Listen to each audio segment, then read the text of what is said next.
नमस्ते, सलाम, good evening, सत श्री अकाल। आज मैं एक नया शो शुरू करने जा रहा हूँ जिसका नाम है story telling by major Pradeep Khare. इनका मैं इंटरव्यू पहले भी कर चुका हूँ, लेकिन जो दर्शक इनके बारे में नहीं जानते हैं मैं उनको बता दूं कि जो मेजर प्रदीप खरे हैं, इनका एक बड़ा अच्छा सा पैशन है, एक बड़ा अच्छा सा शौक है कि ये इंस्पिरेशन वाली जो स्टोरीज हैं, जो लोगों को इंस्पायर करती हैं, उनकी रिसर्च करते हैं, उनको उन स्टोरीज को कलेक्ट करते हैं और उनको पब्लिश करते हैं। ऑलरेडी इनकी एक बुक पब्लिश हो चुकी है जिसका नाम है रियल इंस्पिरेशन स्टोरीज। थोड़ा सा बैकग्राउंड बताता हूँ कि मेजर साहब जो हैं वो आर्मी से हैं। आर्मी में करीब 20 साल से ज़्यादा गुजार चुके हैं और अब इनका ये जो पैशन है, मुझे वो बहुत अट्रैक्ट करता है इनकी तरफ कि ये रिसर्च करते हैं लोगों के बारे में। इनके पास 170 से ऊपर स्टोरीज हैं जिनको ये पब्लिश कर रहे हैं। ऑलरेडी जो एक मैंने बताया बुक पब्लिश कर चुके हैं और 2 बुक्स अभी इनकी और पाइपलाइन में। तो sir, over to you. Good evening to you and welcome to the show. So tell us something about yourself before we start to the story session. Good evening to all the viewers, and it's a pleasure to be with Kapilji on this show. And as he has given an introduction, I always feel that there are very good things happening in society, but the media somehow is not highlighting these things. For example, a rickshawala's son becoming an IAS officer, a poor laborer's son clearing the IIT exam, and so many things like this happening. And these are things which have always inspired me. I always felt that these are the people who are struggling against all odds and who are achieving very good results. They're achieving great success, I would say. So I tried to find out through various sources, through the newspapers, through the internet and other personal sources also, whenever such good success stories are available in society, I try to gather more details and then I write the story, take the interview of the person and collate with whatever information is available, and then I post on a blog which I am writing on the internet. And 65 stories from this blog have been published in the form of a book. And in this show, we are planning to share some of the stories. तो sir ठीक है, thank you for this detail about how do you do the research and everything. I think आप बहुत एक unique काम कर रहे हो, और जैसे पहले मैंने आपको एक शायद शो में कहा था कि आप एक यूनिक और बहुत अच्छा काम जो कर रहे हो उसके लिए बहुत बहुत थैंक यू। तो आज आप हमारे पास हमारे से क्या स्टोरी शेयर करने वाले हैं वो बताइए। Thank you Kapil ji. And today I am going to share one of the inspiring stories, and this is one story which has really impressed me and impressed a lot of other people. As we are all aware, some days back there was a news that the founder of Facebook, Mark Zuckerberg, he has been given an honorary doctorate by the Harvard University. This was an event which was seen by so many people on the internet.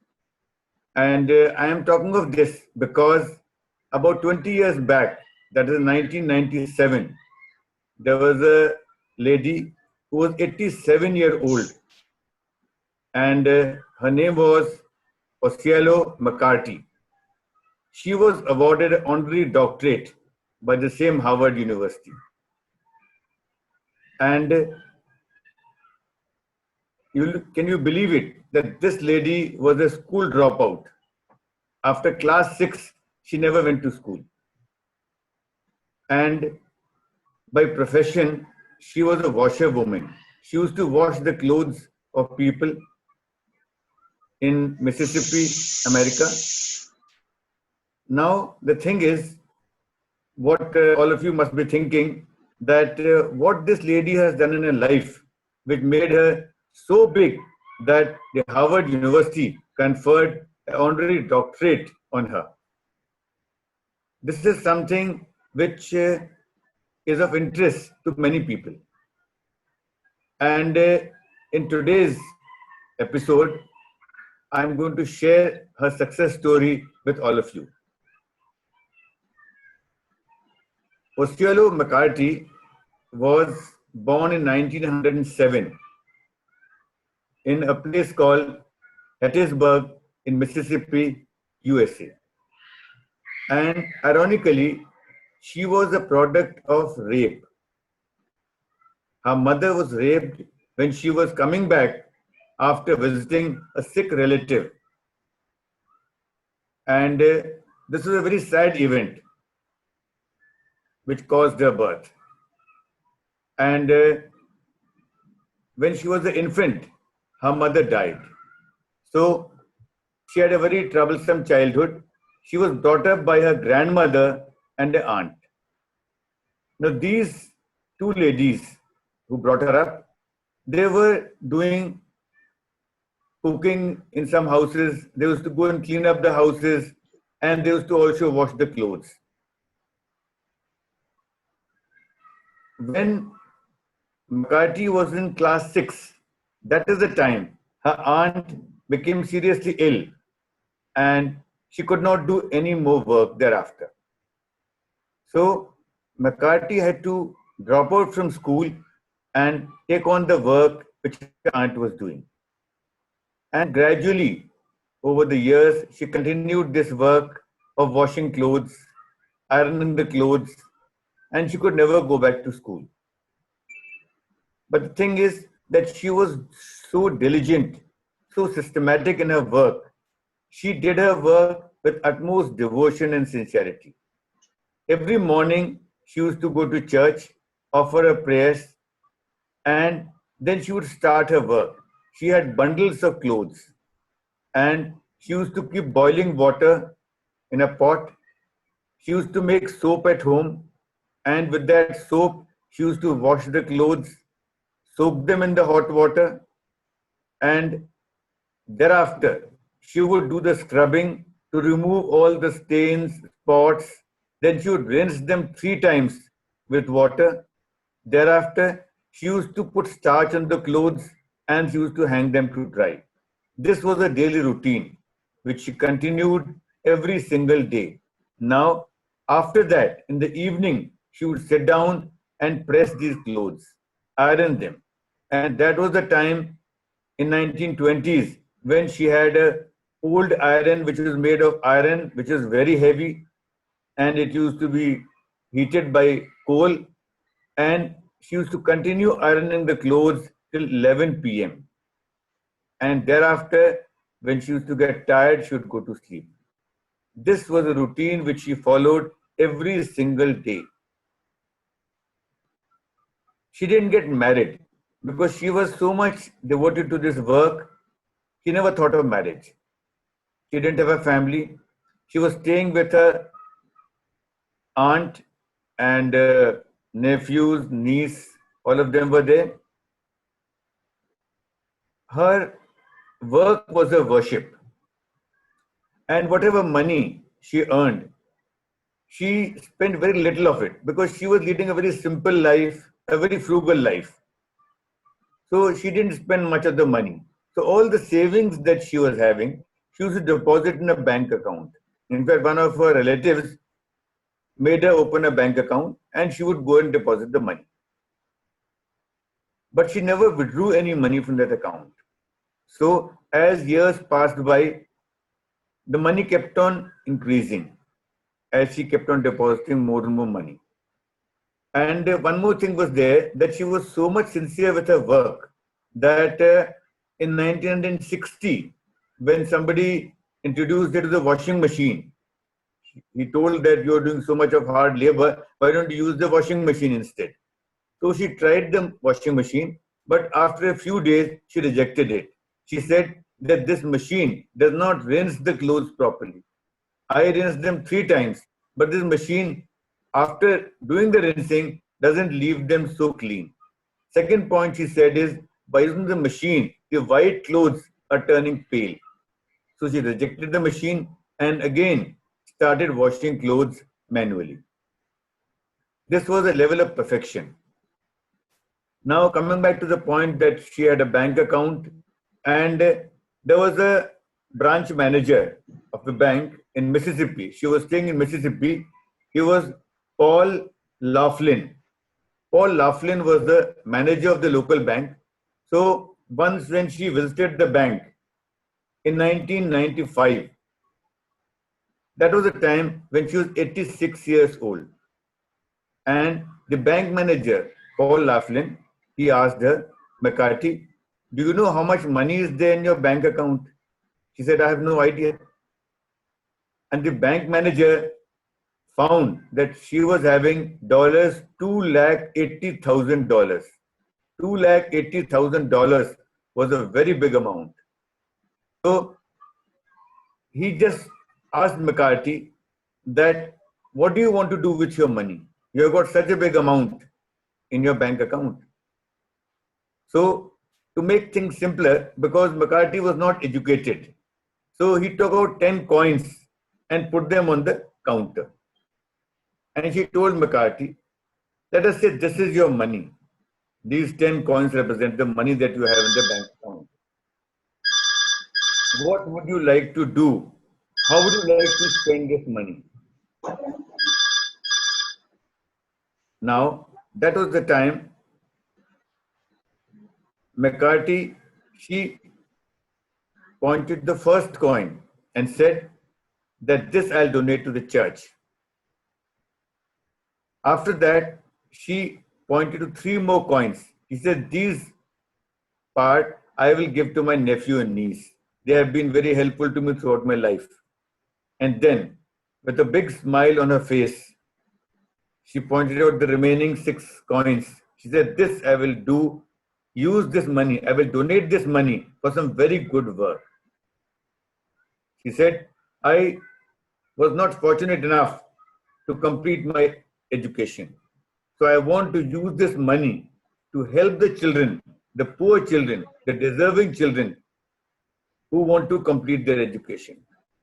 So the bank manager, Paul Laughlin, was really very impressed with this idea. And after a week's time, McCarthy, she made out a check of $150,000.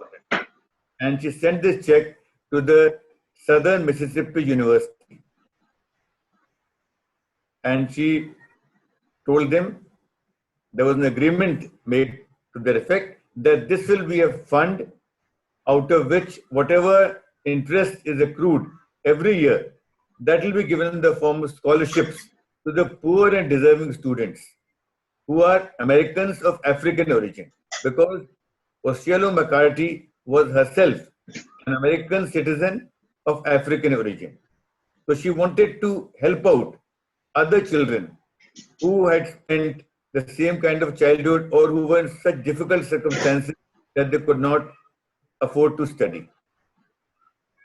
Now with this, when she sent this check to the Southern Mississippi University, this news spread far and wide. And a lot of people were impressed by this, that such a poor, and such a simple woman has given such a large sum. She has donated such a large sum, like $150,000 to the university. She was the biggest donor at that time. Now, inspired by this, a lot of other people also donated money. And the amount became almost 3 times within a month. So the university had a very big corpus.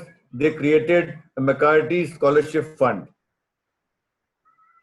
Now, when this thing was publicized in the media and it came to the knowledge of the people, the government of US, they conferred her in 1996 with the President's Citizen Medal. This is the second highest civilian award in the USA. She was given the President's Citizen Medal. This was a great honor for her. And also in 1996, there was a book which was published which gave the thoughts and life of McCarthy. It was called Simple Wisdom for Rich Living. This book also became very popular.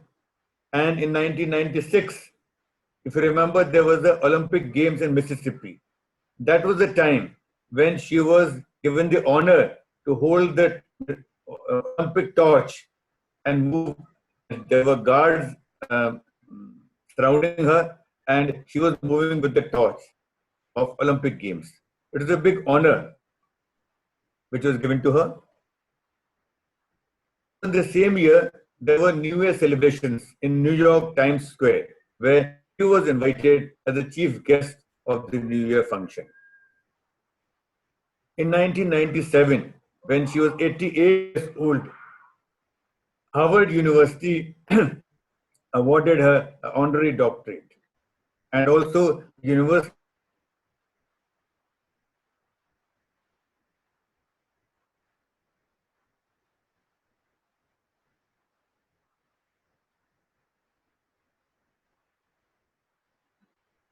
charity. It was such a big amount. She was also felicitated by President Bill Clinton. She was honored by the United Nations, and she got more than 300 awards from different organizations of different countries. But she was remained a simplicity. In spite of all these honors, awards that she got, she remained a very simple person. During one of these times, when she was invited for some function and she was made to stay in a hotel, the next morning when she was checking out from the hotel, she made her bed properly before leaving the hotel. And when she was told about this fund, McCarthy Scholarship Fund, which is been formed, she was not sure whether she would live long enough to see the benefactors of this fund, that is the students who are going to get the scholarship. But the day came in 1998. There was a function in the University of Southern Mississippi. She was called upon the stage to hand over the scholarship check to the students. And when one of the press reporter, he approached the student who had got the check to ask the reaction of that girl. How does she feel after getting this scholarship check from Dr. McCarthy? She said, I was told all my life there is God. I believed in God, but today I have seen God. And this was a big tribute to the lady, that she was compared to God. In fact, there's no doubt that her life and her whole actions in her life, her principles, she believed in sharing with others. She never thought of her own self, never thought of spending money on her own luxuries to make her life more comfortable. And that's how she made history. And till now, more than 50 students have been benefited by this scholarship. And a lot of them have become engineers, doctors, scientists, and they're all working to further this cause of helping more and more students who are poor and who are bright students to further their education. And in 1999, Dr. McCarthy died of liver cancer. That time she was 91 years old. And such a lady, these are the people who make history. And the one thing which I felt after knowing about this lady is that one doesn't have to be very rich. One doesn't have to have a lot of money if you want to help others. It is a desire to help somebody which is there in the mind of the person. So I feel that this is a great inspiration for many people, and many more people would like to do this kind of work which Dr. McCarthy has done. Thank you, sir. Thank you very much. That is really inspiring story about Dr. McCarthy. Thank you. And I would also like to thank all the people who are going to see this video. Please share this video. Please dislike this video. And sir, I'll join you again in a week's time or maybe soon. So thank you very much, sir.